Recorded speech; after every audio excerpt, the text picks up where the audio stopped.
तर तिकडे नांदेड जिल्ह्यात देखील पुन्हा पावसाने हाहाकार माजवलाय। पावसामुळे नदी नाल्यांना पूर आलाय। अनेक गावात या पुराचं पाणी शिरलंय।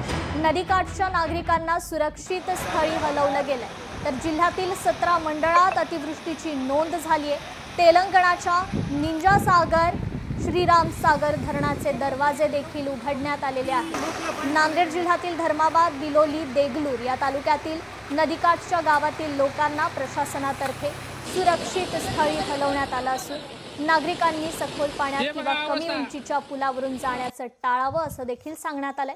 तर नदीकाठच्या नागरिकांना आता सतर्कतेचा इशारा दिला गेलाय। जिल्हा प्रशासनातर्फे या सूचना देण्यात आल्या।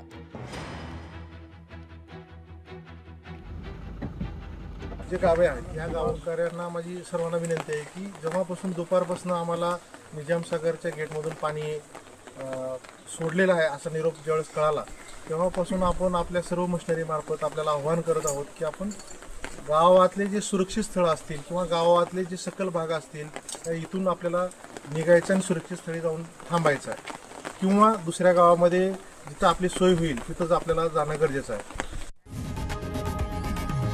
लोकशाही मराठी ऐका, पहा, जागरूक रहा।